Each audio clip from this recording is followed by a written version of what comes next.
नमस्कार। आप सभी का एक बार फिर से स्वागत है हमारे चैनल में। हर साल ज्येष्ठ मास की अमावस्या को उत्तर भारत की सुहागिन महिलाएं पूर्णिमा के दिन वट सावित्री का व्रत करती हैं। आइए सुनते हैं वट सावित्री की व्रत कथा। भद्र देश के एक राजा थे, उनका नाम अश्वपति था। भद्र देश के राजा अश्वपति की कोई संतान नहीं थी। उन्होंने संतान प्राप्ति के लिए पूरे मंत्रोच्चारण के साथ प्रतिदिन 1,00,000 आहुतियां दी। 18 वर्षों तक यह क्रम जारी रहा। इसके बाद उन पर कृपा हुई और उनके यहाँ एक कन्या ने जन्म लिया।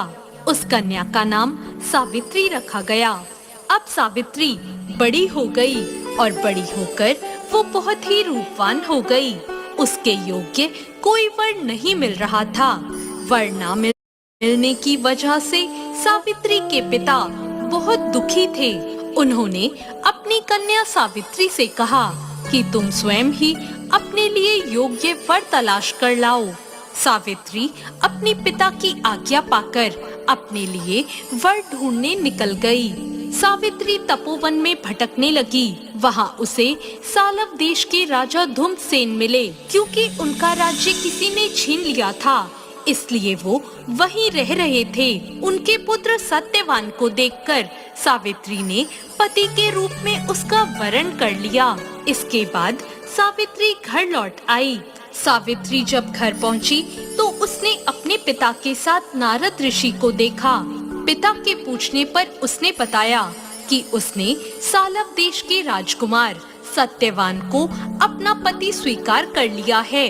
जब नारद ऋषि को ये बात पता चली तो उन्होंने कहा कि हे राजन, ये आप क्या कर रहे हैं? सत्यवान गुणवान है, धर्मात्मा है और बलवान भी है, पर उनकी आयु बहुत कम है।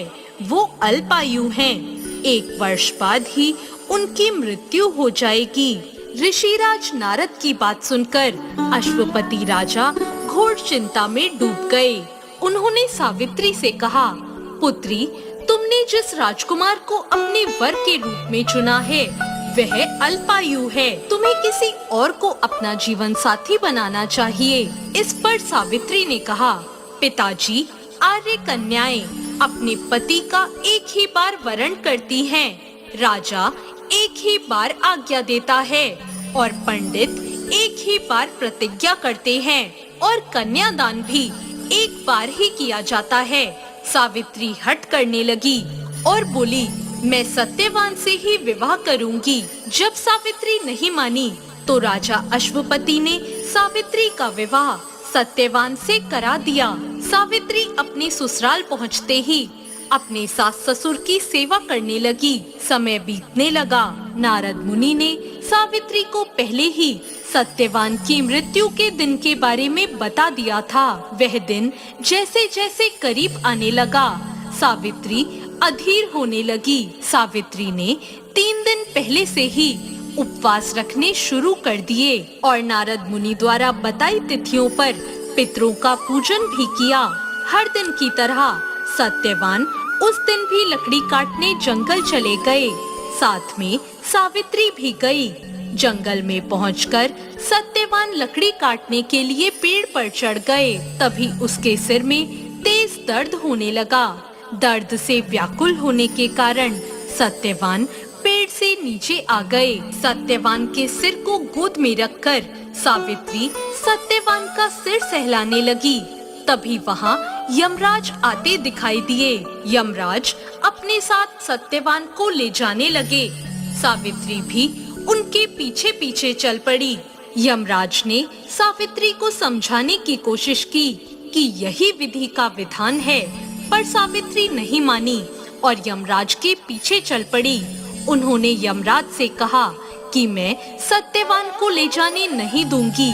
सावित्री की निष्ठा और पति परायणता को देखकर यमराज ने सावित्री से कहा, हे देवी, तुम धन्य हो, तुम मुझसे कोई भी वरदान मांगो। सावित्री ने कहा, मेरे सास ससुर वनवासी और अंधे हैं, आप उन्हें दिव्य ज्योति प्रदान करें। यमराज ने कहा, ठीक है, ऐसा ही होगा। जाओ, अब यहाँ से लौट जाओ। लेकिन सावित्री अपने पति सत्यवान के पीछे पीछे चलती रही। यमराज ने कहा, देवी तुम वापस जाओ। सावित्री ने कहा, भगवान मुझे अपने पति देव के पीछे पीछे चलने में कोई परेशानी नहीं है। पति के पीछे चलना मेरा कर्तव्य है। सावित्री की ये बात सुनकर यमराज ने उन्हें एक और वर मांगने को कहा। सावित्री बोली, मेरे ससुर का राज्य छिन गया है, आप पुनः वापस दिला दें। यमराज ने सावित्री को यह वरदान भी दे दिया और कहा, अब तुम यहाँ से लौट जाओ। लेकिन सावित्री पीछे पीछे चलती रही। सावित्री को चलता देख यमराज ने सावित्री को तीसरा वरदान मांगने को कहा। इस पर सावित्री ने 100 संतान और सौभाग्य का वर मांग लिया। यमराज ने इसका वरदान भी सावित्री को दे दिया। सावित्री ने यमराज से कहा, प्रभु मैं एक पतिव्रता पत्नी हूँ, आपने मुझे पुत्रवती होने का, संतान का वरदान दिया है। अब आप मेरे पति को कैसे ले जा सकते हैं? यह सुनकर यमराज को सत्यवान के प्राण छोड़ने पड़े।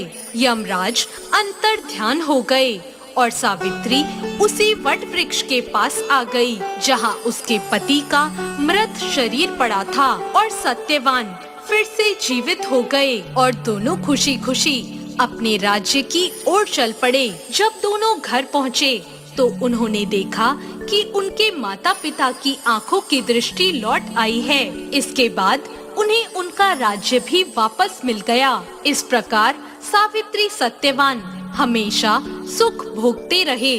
तो ये थी वट सावित्री व्रत कथा। इस व्रत कथा को सुनने से और व्रत करने से वैवाहिक जीवन या जीवन साथी की आयु पर आया किसी प्रकार का कोई भी संकट टल जाता है। आपको ये कथा कैसी लगी कमेंट बॉक्स में जरूर बताएं और अभी तक चैनल को सब्सक्राइब नहीं किया हो तो सब्सक्राइब करें। धन्यवाद।